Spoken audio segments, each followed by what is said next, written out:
Hello, I'm Susan Regan, host of Connecticut Valley Views, and I'm delighted today to have as my guest Jeff Brown, Chief Information Security Officer for the state of Connecticut. Jeff, thank you for joining me today to talk about a major concern regarding cybersecurity for not only the individual citizens, but private and public businesses in Connecticut, as well as any of our 169 towns in our state. So you were appointed, give us a little bit of background. You were appointed to your current position as announced by Chief Officer Mark Raymond in March of 2020. Is that correct? That is correct. Yes. Okay. And as the state's first Chief Information Security Officer, as former Governor Malloy in 2016, had then at that time named Art House as the state's chief cyber risk officer. But Mr. Raymond said it was more of a public-facing post. So how do you see any difference? Okay, the title changed, but do you see any difference in the responsibilities, or were there added ones, or were there changed ones? Give us a sense and background of that. Yeah, no, that's a great question too. And Art and I remain in contact. He's a fantastic person, but his charter was very different. He didn't have a team. He didn't have he really was externally focused, as you said, really wasn't a budget. I mean, just really as a security evangelist. Now, I was hired really to look at state systems, more of a traditional CISO role, looking at, our own cybersecurity. And I think when the regimes changed, we started asking questions. I'm like, well, that's great. We're trying to influence everybody else. How's our own shop looking though? And a lot of those questions came up, and there was certainly some work to do. And then, interestingly enough, as the role has evolved a little bit, and cyber has just grown tremendously, even over the last 3 years. What has happened now is we're very focused on municipalities. There's grants, there's all this kind of stuff now, and a good portion of my job is now externally focused on the what we call the whole of state cybersecurity strategy, which means not just the executive branch of government, but all of the state, municipalities, education, all of the stuff that we have to worry about. Well, when you talk about the risk, is the biggest risk to an individual? Is it to a smaller business, or is it to actually an entire city? Give us a kind of a worst scenario, if you can. One of the worst cases you've had to work on, where a town perhaps was held hostage for all of its records, and a great amount of money. And also, who is this done by? Are these people externally outside the country? Are there people within the country? Where does it seem to stem from? Yeah, no, that's a great question too. And, a lot of ransomware specifically has become a really big crisis, and it's a crisis for a reason. It works. It tends to be effective. What we have seen is that our attackers have gotten very organized. They're, they work in hierarchies. So when you look at the threat, and you kind of realize, they have titles, they have, budgets, that's the attacker side, right? We have to do the same. We have to be able to keep lockstep with what the threat environment is doing. And I think when we look at, first of all, aggregate risk is a big concern. So not just what does that mean? What do you mean by that, aggregate risk? Sure.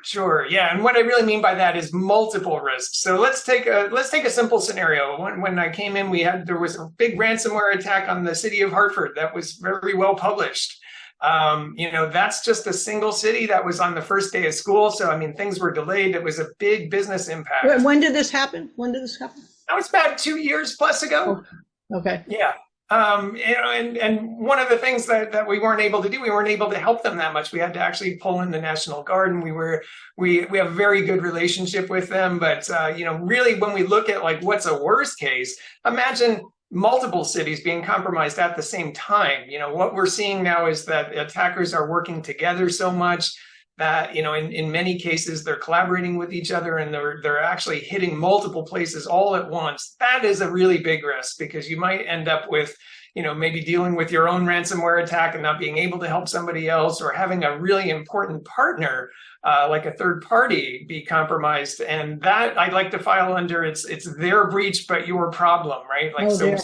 We now have to worry about all these third parties that we use, and everybody uses third parties. That's not unique to the state. But in many cases, you don't realize, like, what does this third party do? You know, they may have been impacted, and you may have your own business impact because of their cybersecurity breach. Mm-hmm. And we have to understand, like, holistically how all that stuff works together, whether it's, whether their breach is going to have an impact on the state, as an example. CT Transit was another. They had a breach at one point that was also published.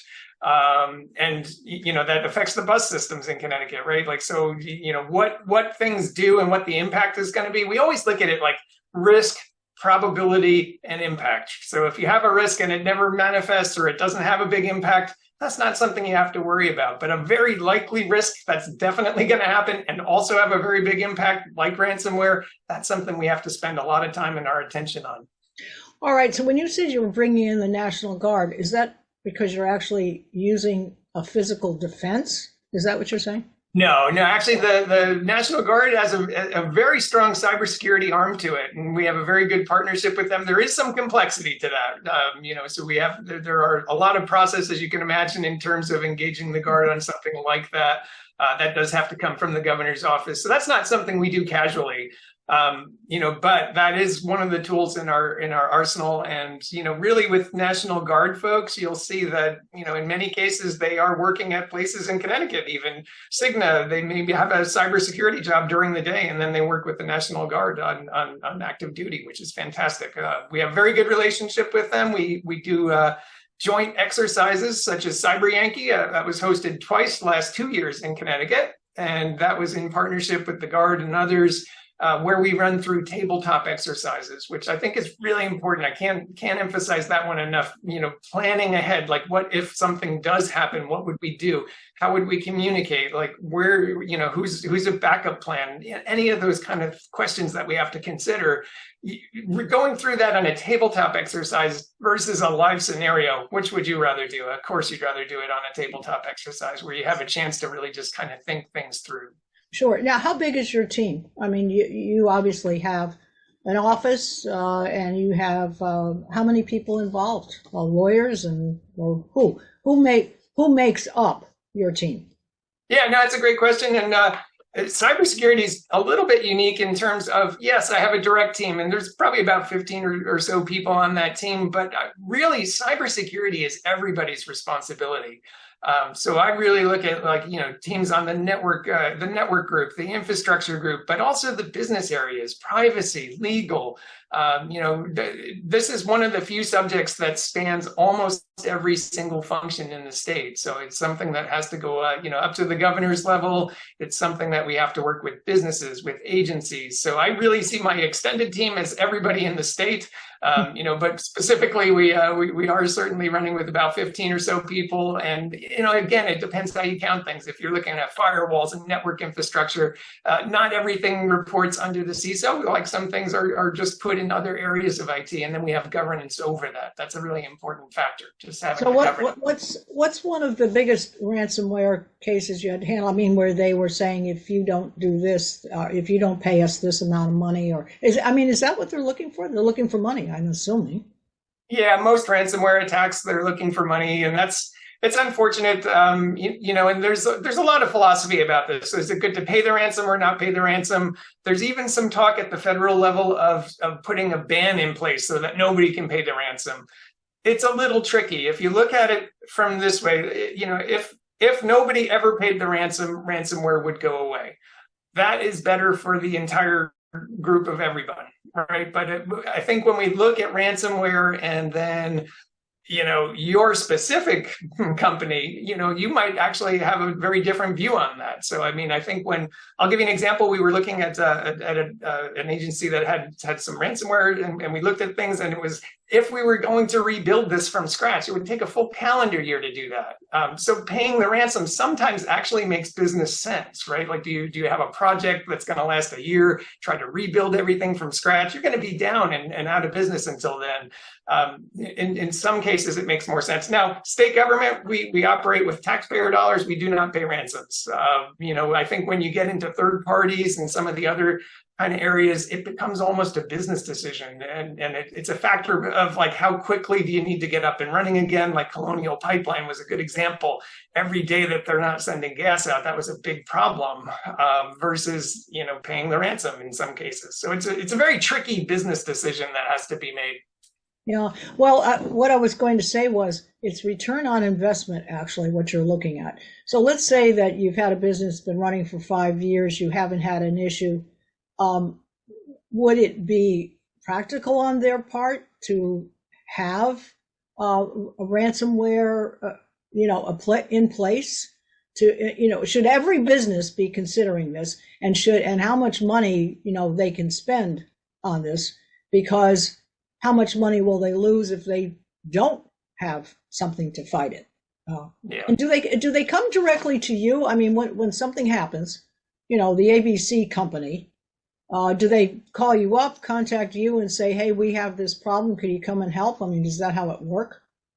No, generally speaking, private companies are private companies, so they have to work through their own issues. That said, if they engaged us, we would certainly be able to advise them. I think when you're talking about like, hands-on ransomware recovery, right? Like we wouldn't have access to their systems and personnel and stuff like that. So we would largely be in an advisory role at that point. And I think in many cases, some people are able to successfully negotiate the ransom down so that it's a different kind of payment.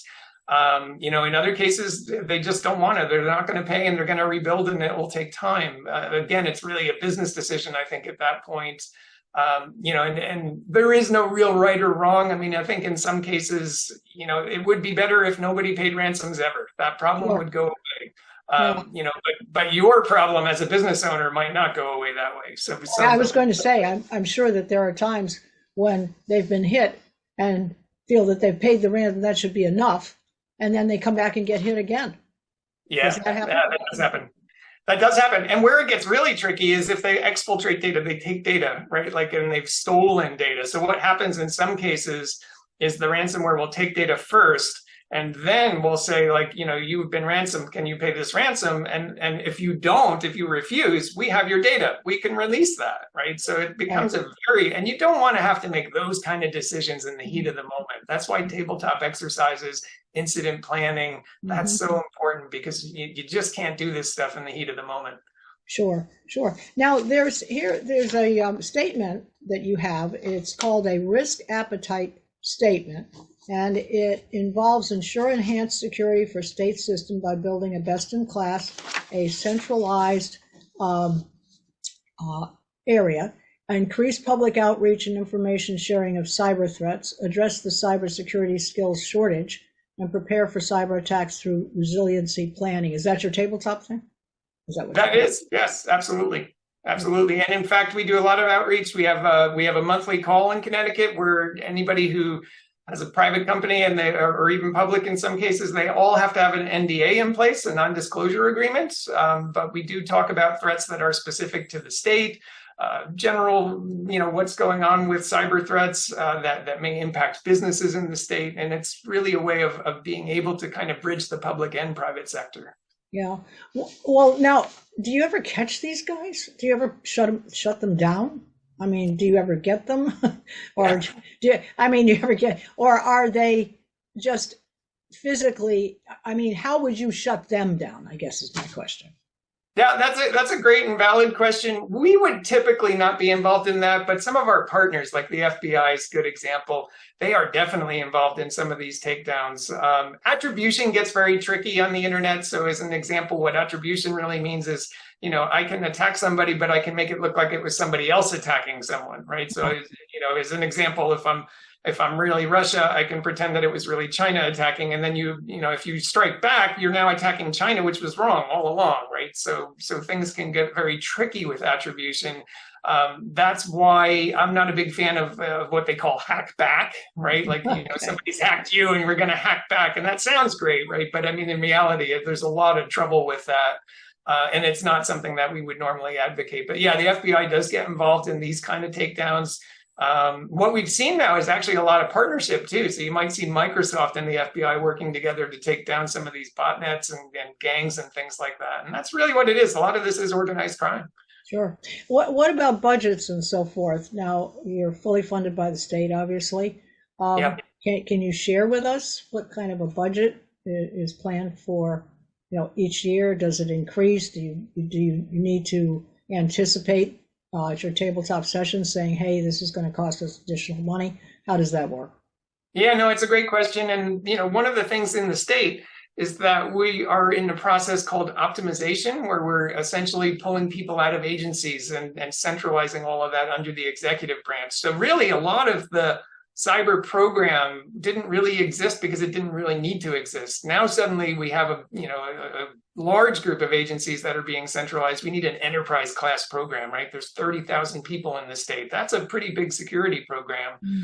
We have to make sure that we have all of the tools and technology to be able to do that. One of the things that I was part of when I joined, and this was a very different way. I mean, I came from private sector. Normally you go to the board of directors and you say, we have a cyber investment that we need to make. Here's why, here's what. And they give you money, to be able to do that. In the state, we actually had to release a bond, which was very interesting. That was, kind of a new project for me. And it was interesting to be able to kind of talk about the business value of some of the security controls that we work with, and really be able to sell that. So the program has been very well funded, I think. We take advantage of grant opportunities at the federal level. A lot of my counterparts in other states, I like to talk about being resourceful versus a lack of resources, right? Like a lot of people think state government has a lack of resources. It's like there's not really that much of a lack. It's just resourcefulness that you need. You need to go find it. You need to find federal grants. You need to find partners, the multi-state ISAC, the FBI. There's all of these other federal partners that we can tap into. And that really helps, I think, the program, not only from a funding perspective, but also from a personnel perspective. So we don't have to run out and hire dozens of cybersecurity professionals if we can lean on some federal partners to be able to help us. Sure. Pardon me. Now, you mentioned in your former life, and I'm just going to mention it for our viewers' information, you were a private sector IT security veteran for major financial corporations, and that included AIG, GE Capital, Citigroup, Goldman Sachs, and Merrill Lynch, which would substantiate certainly your appointment to your current position. Was there a common major issue amongst those corporations? Was there a major flaw in what they did or how they handled it, or what were the commonalities amongst those? Say the commonalities. So I've been in cybersecurity for a quarter of a century. If that's a long time, 26, 27 years now, actually. The common thread is that what we call the attack footprint, meaning the opportunity. We now put everything on the internet. We have digital phones, we have Kindles, we have TVs. Everything's going on the internet, and the attack footprint is getting bigger and bigger. So the opportunity to attack something, like how many people patch their TV? Very few, right? So all of these kind of things are now on networks, and that footprint has gotten larger and larger. And I think people who approach cybersecurity as it's a project, like we're gonna patch some things and then we'll be done. It's like, well, IT is never done. IT continues to change and evolve, and we're looking at AI and all of this kind of stuff now. And what does that mean for cybersecurity? We need to be very agile and resilient and be able to keep up with that flow. And I think that's really probably the big challenge in cybersecurity today, is that we have to not only keep up with what our attackers are doing, but we also have to keep up with what IT is doing and be able to kind of anticipate, where are the problems going to arise. Sure. Well, when we talk about them attacking people, how do they get in? I mean, how does it happen? Is it partly phishing? When you have to learn as an individual, you're on your computer one day and somebody sends you a memo and you go, who's this? And whatever. Is it phishing, or how do they do it? They just say, we're going to attack this company and this is how we go. How do they get in the door? Yeah, and there's a variety of ways. The answer is a little bit complex, but let's talk about some of the themes. One of the themes is phishing, for sure. It's very easy to send an email. Everyone knows how to do that. Everybody also has email, so you can be a recipient, right? So that is a very easy vector for people to use to attack somebody. That said, I think, the controls have gotten better in email. We are deploying our own set of security controls. The attackers know that too, so they're starting to really default to things like SMS, like a text message on your phone. Stuff that's it's not so easy to like hover over the link and see where it goes. It's like, well, it's hard to do that on a mobile device. So I think they know that. We've seen a lot of just general basic fraud, right? Like somebody picks up the phone. That was what happened at MGM. They start with a simple phone call, social engineering, and that's why.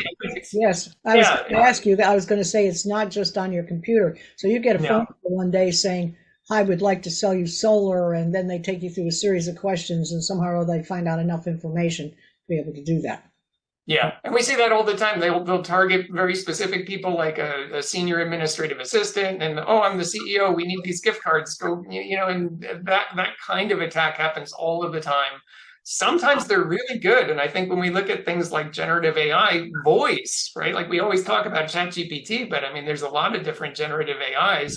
Where we're seeing now is like people cloning your voice, so it really sounds like the CEO is calling you and saying, like, please go out and buy these gift cards for us. That's going to be hard. We have to really work a little bit harder in terms of training people to be just a little bit more paranoid when especially if there's urgency, things like that. Go move money and do it fast. Those are usually red flags for a scam. Mm-hmm.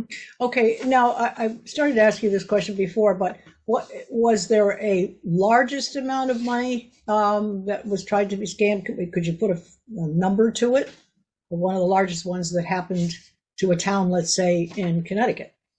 Yeah, I don't think I know that statistic offhand, but I mean, again, they will typically understand what they're attacking. Some of these are opportunistic, and Colonial Pipeline was very much like that. I have a feeling, where it was like, they look for open vulnerabilities, they find it, and then they see who's on the other end. If you're like a school or something asking for $1 billion, ransom, that's not going to happen, right? So they have to have some idea of like, what you're actually able to pay. Often lawyers get involved and they can negotiate some of those terms. So usually like what was actually paid, like MGM doesn't publish that. Not too many people are going to fess up that, this is what we paid for ransom, unfortunately. So we don't have a lot of those kind of statistics, which is a little bit unfortunate. All right. Well, as far as individual people go, what recommendations could you provide to viewers? We talked about phishing. We talked about not giving out personal information, certainly not social security numbers and so forth. But what else could you offer to our viewers, whether they own businesses or individually on their own, to, I guess, circumvent this happening to themselves? Individuals, of course, don't necessarily have the money to invest in protecting themselves, but what might you suggest? Well, one thing for sure is multi-factor authentication anywhere that you can do it. So many accounts, it may be, optional. Like you can enable multi-factor, but you don't. I can tell you that there have been examples where what's multi-factor? Yeah, great. Yeah, thanks for asking that. Yeah, multi-factor authentication, that typically means I have my username, I have my password, and then something more than that. Like it may be a text number that comes to your phone. It may be like a little authenticator and it's got a number that ticks down. You have to have more than the password. That's really what multi-factor authentication is. One thing that we've seen over and over again is people think that they have good passwords and they don't. They just don't. So putting something on top of that so that if you get my username and password, you don't have that special code. You still can't get in.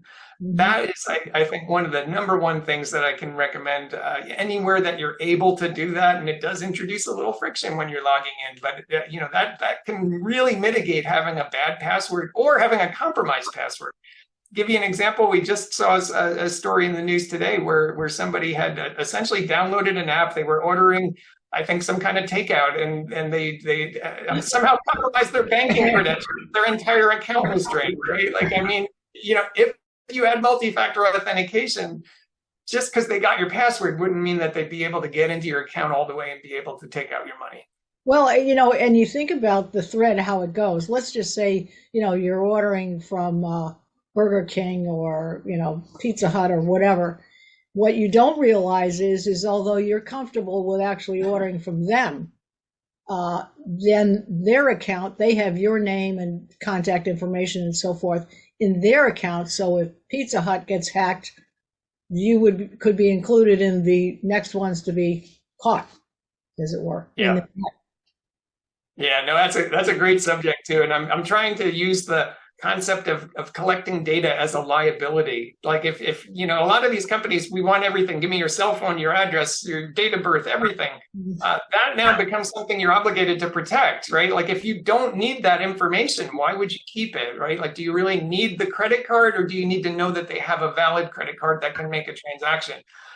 That's a really big difference, and it can be the difference between having a gold mine of data that people want to attack versus just not really having that much. And I think wherever we can, as a business owner, wherever you can stop collecting things you really just don't need to do business, stop doing it.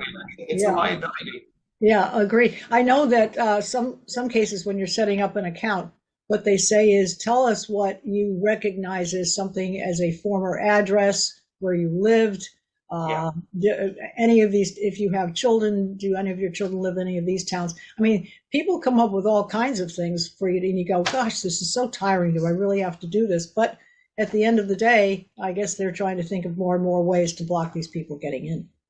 Yeah. And a lot of the times we'll use something called step-up authentication, which might mean, hey, maybe to log in initially, maybe it's even a username and password, but now you want to move money. Oh, we're going to add a couple security questions to that. We can always take a risk-based approach and sort of balance the user experience. We have a lot of trouble with that in this state. We have to assume you might be coming in on a digital phone. That might be your primary internet connection, right? So we have to make sure that what we do works on that kind of a platform. As well as desktops and all this other stuff. So we have to make sure that things aren't introducing too much friction, but that we are balancing security and data privacy too, which is something that we don't always talk about. But privacy is also. Yeah, and sending money too. They've got Venmo, and they've got, there are a lot of sites out there. And when you first sign up for these things, they do ask you for a lot of personal information, and then they ask you for your routing number for your bank account.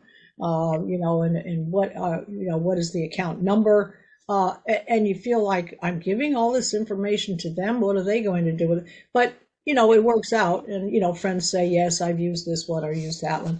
Well, Jeff, it's been very interesting. And I hope our viewers are taking note that they could be victims, and that they would take the recommendations of some of the things you advised to do. And is there a website people can go to kind of follow your group and what you're doing and what the latest things that are happening? Yeah, absolutely. It's right off of ct.gov, or if you search for Connecticut Cybersecurity, that should come right up. I can also leave a link in the chat for you that you might be able to share otherwise. Okay. Well, it's great talking to you. Thank you very much for your time. And to our CT Valley Views viewers, we hope this interview has been beneficial in securing a safer environment for you and your families. And please make sure that you check your local listings for PATV when this segment will be on, but you can always see all of our shows on ctvalleyviews.com. This is Susan Regan, thanking you for watching this today. Have a good week.